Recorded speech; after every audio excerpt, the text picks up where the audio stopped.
Michelle. Is Michelle available? But before we do that, it is 8:38. We're going to have another total up in 20 minutes. And we need to get closer to that $50,000 mark because we dream big here and we have to reach our goals so that we can help the families and we can help save some babies. So what are you going to do? You're going to share the video again and you're going to share www.cdhi.org. And I hear Michelle. Michelle, are you there? Yeah, I was super nervous about getting it to work because earlier today the little icon wasn't there. So I have Abby's phone here too, but I guess we're good. We're on. You're good. I can see you. I can hear you. We're good. You did it. Yay. Yay, I know. Well, it's really great to see you again. And I know. Michelle was in Utah with us. It's like a Utah conference reunion here on the telethon today, which is wonderful, seeing so many faces from the conference. So it just makes me miss everybody. We need to get together again soon. We will. We will. We're going. Well, you guys have a baseball game and other events coming up because I know that Hope and Josh are always planning things in Utah, and then Nikki's planning things in Arizona for people out west also. But we're going to have the conference in the U.S. again next year. I'm going to be on the East Coast, so I think we need to do a CDH caravan from the West and get you all together and just come on out. That'd be awesome. So great. Yeah, we'll start planning that. Now, let's hear about Abby. Tell us Abby's story and your family's story. Okay, so first of all, Abby wanted to be on here with the videos and everything, but she is a cheerleader and she has a cheer competition on Saturday, and so last minute they scheduled. So she is not here, so I have a picture of Abby. I'm like, here you go. This is Abby. So Abby is my 15-year-old CDH survivor. She was, I'll just start at October 2002. We went for our 16-week or 18-week ultrasound. We had it at 18 weeks. I requested it early for my last couple of babies because Abby is my fourth, and my oldest was fine, and my second baby died of a birth defect. She had a brain tumor, and so she was stillborn. Well, she died as soon as she was born, and they had misdiagnosed her in utero, and so after that I was really paranoid and requested 18-week checkups. So my next daughter was totally fine, and so I think I thought, oh, we're over a hurdle, and we're at that 18-week checkup. And I heard somebody earlier say, you know something's wrong when the tech, they get really quiet, and you start asking questions, and they don't answer you. So he didn't say anything, and I go home. Later that night, my OBGYN calls and says, over the phone, I'm all by myself at my house, and he tells me over the phone that my baby has congenital diaphragmatic hernia, that she has something wrong with her heart, and he lists all these things that are wrong with her, and he asked me if I would like to schedule a termination. And I'm hysterical, and I'm like, of course not, no, no, no. And he goes, okay, well, I better refer you to the perinatologist then. I live in Utah now, but we lived in Arizona then. So we went to the Arizona perinatologist. And anyway, it turns out all those things that were wrong, the technician just didn't know how to measure a CDH baby. And so her heart, the problem with her heart is that everything was squishing it. She was born with left-sided diaphragmatic hernia, and she had everything. If you could put it up in there, she fit it. So stomach, intestines, bowel, liver, everything. And they gave her only maybe a 25 or 30% chance of surviving because she was really severe. And back in I know we've talked, I heard a couple of people say in the dinosaur ages before Google and before anything, we had dial-up internet. So how grateful was I that the first thing I did, dial-up search for cherubs came up. So cherubs came up, and it was really basic back then. It was kind of stories of survivors and non-survivors and some basics. And I used to take turns every day, and I would read a survivor story, and then I would read a non-survivor story, because I didn't know which story we would have someday. And the other amazing thing I found, because nobody knows, when you say hernia, people are like, okay, so what's the problem? Yeah, so my baby's got a huge hole in their body in the wrong place. And we had an Arizona rep. She was super amazing. She had a non-survivor max. Her name was Annie, and I contacted her, and she totally befriended me, and she was my rock. Like, we talked about hospitals and CDH, and she was my rock during a really hard time. Cherubs helped me find her. And anyway, I had met with doctors and stuff, and it wasn't looking very good. And Annie actually introduced me to a mom that had returned from Florida, and her baby was fine and made it. And she's like, yeah, we went to Florida, and there was a doctor there that specializes in CDH. And I'm like, oh, okay. So I look him up, and I find his email, and I email him, and he calls me on the phone, and he's like, yeah, and he's talking to me and asking me questions, and we had our 25% survival rate, and he says, well, our rate here of survival is about 80%. Can you come out here? I'm like, no, I have 2 little kids. I'm literally almost 9 months pregnant. It's like February, and she's due in March. But I got a little crazy with everything. Anyway, I showed up 2 weeks later in Florida on March 4th, and I delivered at Shands Hospital in Florida, and I had polyhydramnios, which is extra amniotic fluid, and I was carrying enough to have like triplets.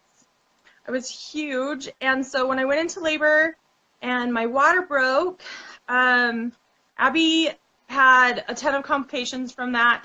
So we ended up with emergency C-section, and I remember him pulling Abby out, and they said, don't worry if she doesn't cry, that's really normal. And she had this little squeak, and it was like a hopeful moment for me that she could even squeak. And then, of course, they take them away, and they intubate them, and they'd had a C-section, so I didn't see her for 8 hours, but they got her stable. She was just on a regular ventilator. I signed all the papers for ECMO because they said that she should need ECMO. She probably was going to crash, but she didn't. We were very blessed. She just was stable on a regular vent, and at a week old, she had her repair. And then I have my cheat sheet because I wrote down our dates. So she was born on March 17th. And then on the 24th, she had her repair surgery. And then on April 9th, she came off the ventilator, and she was extubated. And then we moved to the step-down NICU, and then we had tons and tons of feeding issues. She couldn't eat any of her food down. She had a horrible oral aversion. They couldn't get her to take anything. And so on April 29th, she had a fundoplication Nissen placed and a G-tube placed so that we could get her with enough nutrition that we could go home. And so we went home from the hospital on May 21st. We came home, and the oral aversion lasted for a really long time. It was one of our greatest struggles. She didn't like food. She caught up on all of her motor skills and things like that. She also has really severe asthma. That's another complication she had. And so she had her G-tube until she was 12. And she eats food now. She's a itty bitty tiny tiny thing. She's like 5'1". But she eats. Good.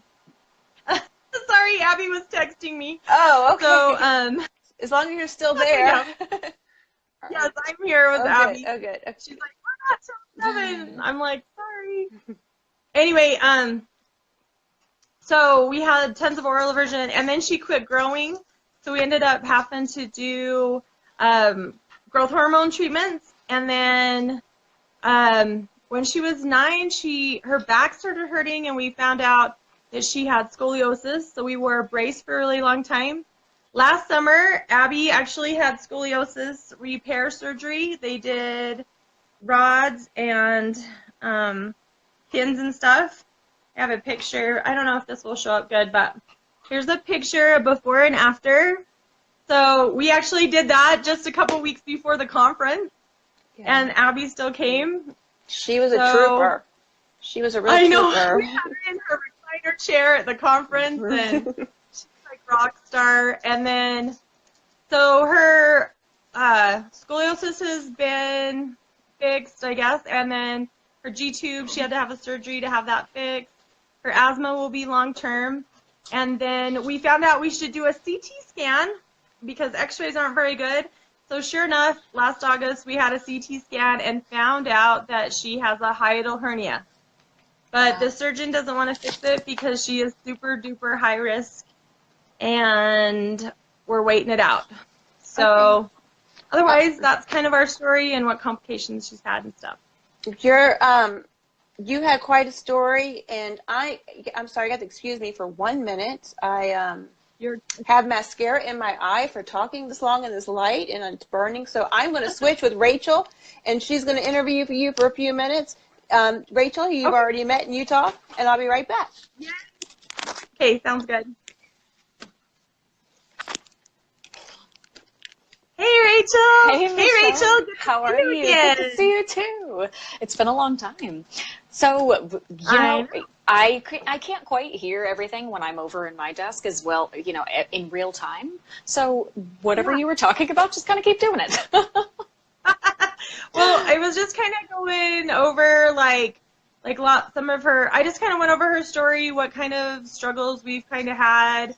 I did ask Abby today. We were talking about teenagers and their scars, and she has lots, right? So she has her CDH scar. She has her Mickey button scar. She now has a zipper. The orthopedic surgeon calls it a zipper because it goes all the way down her back.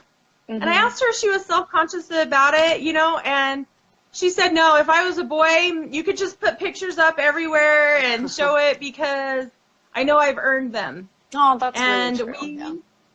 You know, like, that's what we have really, really focused on. We call them battle scars at our house. And so you got to be proud of your battle scars. It means you're a warrior and you fought through something hard. Absolutely. You know? I think that that's a really great lesson to sort of teach because, you know, it's kind of embracing the things that people may try to use against you. And especially as a teenager, I think that that's really, really amazing that you guys have been able to sort of teach her that. Yeah. Well, and the other thing she has that she's kind of struggled with is, so she has a really severe pectus. So that's actually bothered her more than any of her scars. But she asked about fixing it, and they told her how scary it was in the recovery, and she's like, never mind. I am good. I do not need another surgery, and so she's just going to live with her pectus because it's not causing any problems. It just, she can see it. It's really obvious. Yeah, definitely. That makes sense. So what would you say to all of the parents out there who may have, you know, younger children with CDH as they're sort of entering their teenage years? What kind of like special challenges has that given you guys? I think like the biggest thing, so because she has like asthma and diaphragm issues, sometimes we've had struggles with stuff she's wanted to do. When she was little, we kind of had her in some gymnastics. And we had to pull her because it was causing problems, like when they started bars, you know, and she loves to sing and she wants to be in a musical. And when you've had a big hole in your diaphragm, it's really hard to have that lung, you know. And so I think that the best thing you do just is treat them like a regular teenager. Like, you know, lots of people can't sing. So let's get a voice coach. Let's practice working those muscles. Definitely. You know, like, find something besides gymnastics. We switched to cheer. You know, I think the biggest key is to treat them as normal as you can because that's all they really want. You know, Yeah. they just want to be regular kids. Yeah, absolutely. That definitely makes sense. And this was kind of short. Dawn is actually back, but it was so good to see you and talk to you again. And I'm actually going to give you back to Dawn. So I'll see you soon. Oh, thank you. Bye. Great seeing you too. Later. Hi, Michelle. Sorry. Hi, Dawn. Sorry about that, everyone. Yeah, I've been sitting here for almost All day? 13 hours straight, and we have glaring camera lights, and my mascara said it was done. It was done, and it was hurting pretty bad. Otherwise, I would try to suffer through it, but me over here sniffling while you're trying to give an interview is so I apologize. Thank you, Rachel, for taking over. Thank you, Michelle, so much. So we have, I think I'm going to. Oh, Rachel says we have 5 more minutes. Okay, so I missed out on a lot. I am so sorry Abby missed the interview. I'm sorry that we couldn't have her here, but we have several other families who were not able to appear because the flu hit one, and then we had technical difficulties with 2 others. So what we're going to do is we're going to have Tracy or Hope or someone from the CPAB to do interviews before the end of the month, because it's still CDH Awareness Month. So we will try to schedule that so Abby can be here for that. So oh, she'd love that. We would love to see her. She's such a great kid. Your family is wonderful, and you're wonderful. And you do so much for the community. You all have no idea how much Michelle goes out of her way to help families behind the scenes. I'm not going to embarrass her by spilling it all out here. We're on camera. But it's phenomenal the way the families in Utah have banded together to help each other out and to do amazing things just so that everyone is able to help their children the best they can by having the support from each other. So I'm so proud of all of our Utah families. I'm proud of all of our families, but Utah especially, everyone is so close and so supportive of each other, and it was so great to meet you this past year, and we hope to see you at the conference next year. I really do think we need a caravan. Imagine the awareness we could raise across country. We had a caravan of CDH families coming across this conference. It would be awesome. Well, do you know, I want to just say, my motto in life for everything, including this, is that if the Lord wanted us to be here and doing this by ourselves, we would be here all by ourselves. But we are all here together because we're supposed to be here to work together and to help each other. And so I just want to pay it forward. Like, anybody who was there for me or whatnot, I want to pay it forward. And the support that we get from the Cherubs families is unreal.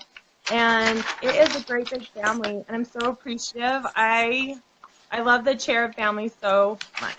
Oh, well, we love you, and we appreciate you. And thank you, Michelle. And we'll talk to you all soon. All right. Okay. Have a good night. Bye-bye. You too. Bye. All right. So we've slowed down a little bit, I know, just because everybody is just transitioning home from work and getting in your comfy clothes. So we are currently at 9 o'clock with 2 hours to go. We're at 43,610.